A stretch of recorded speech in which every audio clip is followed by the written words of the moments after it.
Hi friends, welcome to Aadhish Samayal. இன்னைக்கு நம்ம பார்க்க போறது ஒரு ஸ்நாக்ஸ் ரெசிபி தாங்க பார்க்க போறோம். உருளைக்கிழங்கு வெங்காயத்தெல்லாம் வச்சு ஒரு போண்டா தான் பார்க்க போறோம். அது வந்து நல்லா அவ்ளோ டேஸ்டா நல்லா கிறிஸ்பியா மொறுமொறுன்னு இருக்கும். இது செய்யிறதுக்கு ரொம்பலாம் டைம் ஆகாதுங்க. 10 நிமிஷத்துக்குள்ளேயே செஞ்சிடலாம். இப்போ எப்படி செய்யறதுன்னு பார்க்கலாமாங்க. இப்போ இந்த போண்டா செய்யறதுக்கு நான் இங்க 2 உருளைக்கிழங்கு நல்லா தோல் சீவிட்டு எடுத்து வச்சிருக்கேன். இத வந்து காய் சித்துறதுல இந்த மாதிரி பெரிய ஹோல் உள்ளதுல நல்லா துருவி எடுத்துக்கோங்க. அப்பதான் வந்து நமக்கு நல்லா பெருசா இருக்கும். ரொம்ப பொடிசா இருந்தா வந்து நமக்கு நல்லா இருக்காது. ரொம்ப தண்ணி வரும். அதனால இந்த மாதிரி கொஞ்சம் பெருசா செத்தி எடுத்துக்கோங்க.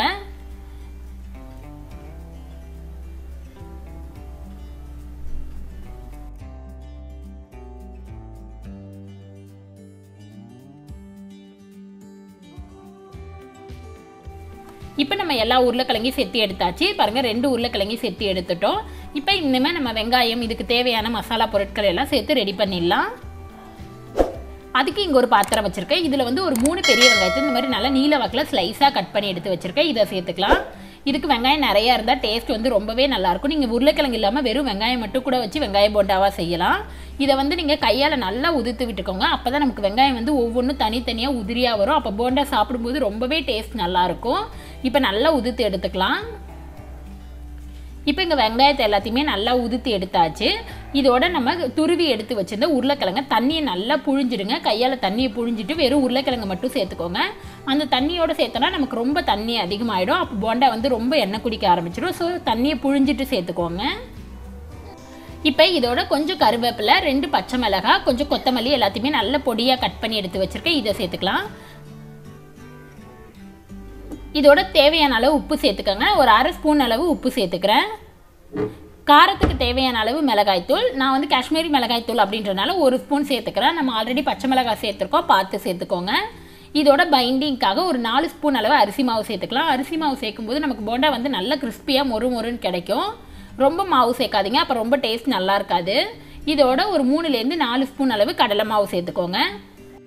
நீங்க செய்யற குவான்டிட்டிக்கு தகுந்த மாதிரி மாவு அளவுகளை மாத்திக்கோங்க. ஆனா ரொம்ப மாவு சேர்க்காதீங்க, அப்ப மாவாட்டம் இருக்கும், நமக்கு சாப்பிட டேஸ்ட் நல்லா இருக்காது. இப்போ இது எல்லாத்தையும் சேர்த்து விட்டு நல்லா மிக்ஸ் பண்ணுங்க. தண்ணி எதுவுமே சேர்க்கக்கூடாது. உருளைக்கிழங்குல தண்ணி நம்ம எவ்வளவுதான் புழிஞ்சாலும் தண்ணி வரும். அதனால தண்ணி எதுவும் சேர்க்காத நல்லா பிசைஞ்சு எடுத்துக்கலாம்.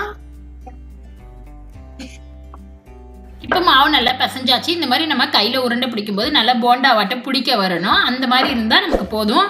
நமக்கு தண்ணி எதுவுமே சேர்க்க தேவையில்ல. அந்த உருளைக்கிழங்குல இருக்கிற வெங்காயம் உருளைக்கிழங்கு தண்ணியே போதுங்க. இது இப்போ வந்து போண்டாவா நம்ம சுட்டு எடுத்துடலாம். இப்போ இங்க கடாயில வந்து எண்ணெய் நல்லா சூடாயிடுச்சு. கொஞ்சம் மாவு எடுத்து இந்த மாதிரி நல்லா உருண்டையா உருட்டிக்கோங்க. இதை வந்து எண்ணெயில போட்டுக்கலாம்.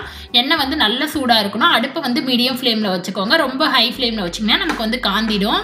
நீங்க இந்த மாதிரி போண்டாவா இல்லைன்னா வடையாட்டம் கூட தட்டி போட்டுக்கலாம். உங்களுக்கு என்ன மாதிரி வேணுமோ அந்த மாதிரி பண்ணிக்கலாம். இந்த மாதிரி போண்டா போடும்போது நமக்கு கடைகளில் கிடைக்கிற ஆனியன் போண்டா மாதிரி சூப்பரா இருக்கும். இதை வந்து நல்லா மீடியம் ஃப்ளேம்ல வச்சு நல்லா கிறிஸ்பியா கோல்டன் கலர்ல செவந்து வரணும், நல்லா மொறுமொறுன்னு வரணும். அந்த வரையும் ஃப்ரை பண்ணி எடுத்துக்கலாம் நம்ம.